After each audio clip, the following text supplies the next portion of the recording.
Ula Romeni, calon pemain diaspora Timnas Indonesia, sudah kedapatan tiba di tanah air sejak kemarin lalu. Striker FC Utrecht itu sudah menonton laga skuad Garuda kontra Jepang dalam ajang kualifikasi Piala Dunia 2026 yang bergulir di SUGBK walaupun diwarnai dengan kekalahan di kandang 4-0. Dengan Ula sudah datang ke Indonesia, berarti tandanya proses naturalisasi semakin dekat, termasuk bersalaman dengan Erick Thohir. Namun beliau baru-baru ini mengungkapkan hal di luar nalar.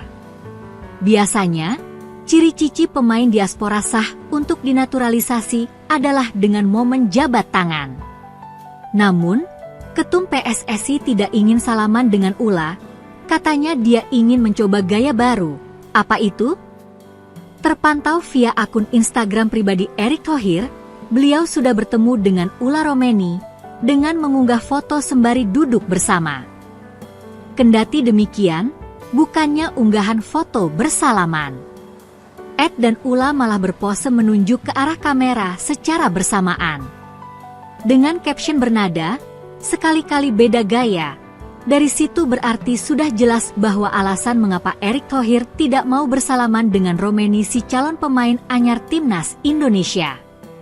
Bukan berarti tidak salaman tidak akan sah.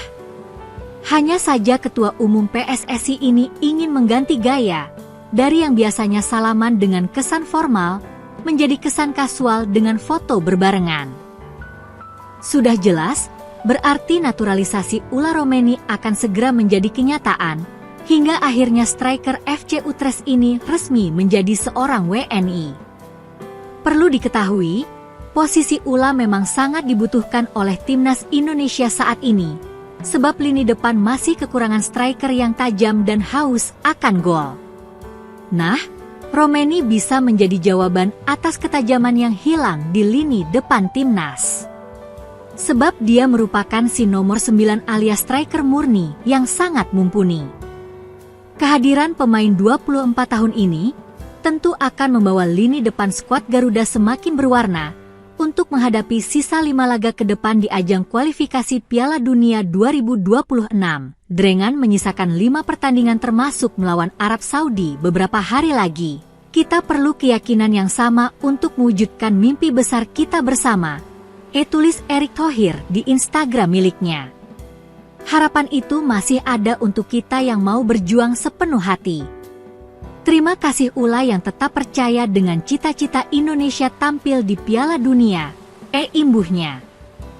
Tentunya, tinggal menunggu waktu debut Ula Romeni di tahun depan, terutama saat Indonesia akan ganyang Bahrain dan Cina di bulan Maret 2025, amat sangat patut dinantikan debutnya Bang Ula.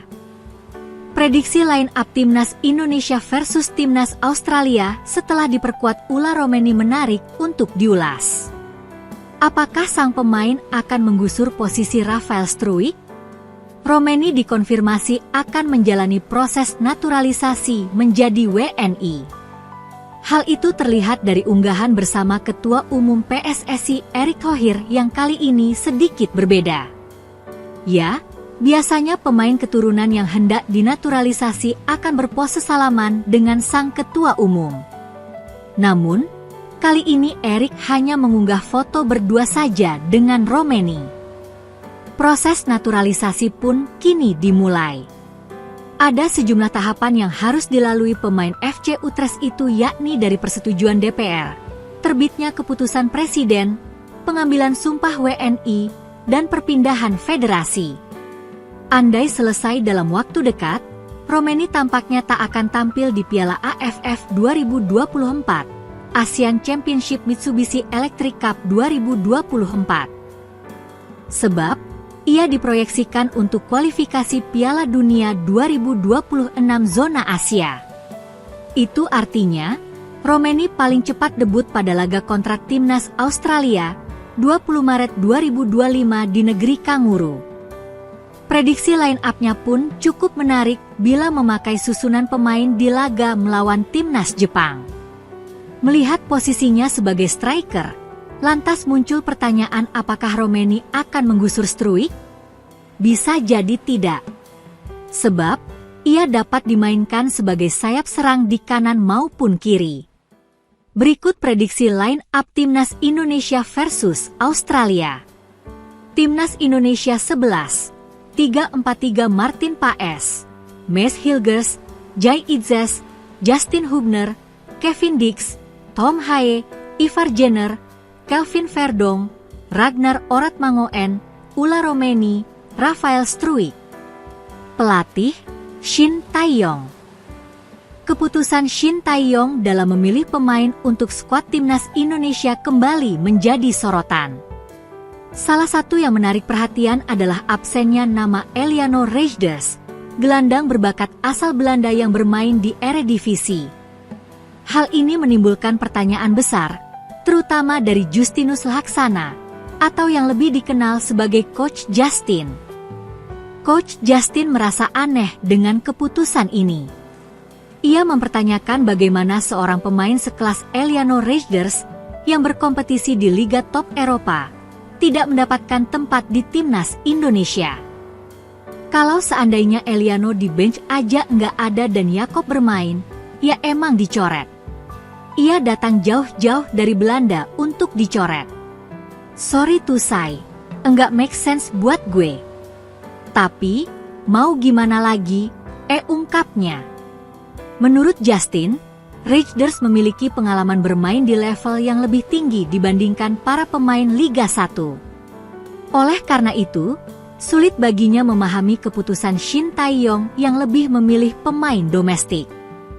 Pilihan pemain Liga 1 yang dipertanyakan. Tidak hanya itu, masuknya nama-nama seperti Hoki Caraka dan beberapa pemain Liga 1 lain semakin membuat keputusan ini terasa kontroversial. Jadi Hoki Caraka dan lainnya masuk skuad. Masa iya Eliano sejelek itu sih? Gue nggak ngerti. Masa Eliano kalah sama pemain-pemain Liga 1? Namun, itu pilihan Shin Tae-yong dan kita harus respect, tambah Justin. Keputusan ini menimbulkan spekulasi bahwa mungkin ada pertimbangan lain di balik pemilihan pemain, seperti kecocokan strategi atau kebutuhan spesifik tim. Coach Justin heran dengan keputusan Coach Shin Tae-yong yang pilih pemain Liga 1 daripada Eliano Reijnders. Namun, banyak yang merasa pemain seperti Reijnders seharusnya diberikan kesempatan untuk menunjukkan kemampuannya. Evaluasi keputusan Shin Tae-yong. Shin Tae-yong dikenal memiliki kebijakan seleksi pemain yang ketat dan seringkali menuai pro dan kontra. Meski demikian, keputusan untuk tidak memasukkan Eliano Reijnders menjadi tanda tanya besar bagi para pengamat sepak bola. Sebagai pemain keturunan yang bermain di Liga Top Eropa, Reijnders dianggap memiliki kualitas yang bisa meningkatkan daya saing Timnas Indonesia, terutama dalam menghadapi lawan-lawan berat di kualifikasi Piala Dunia.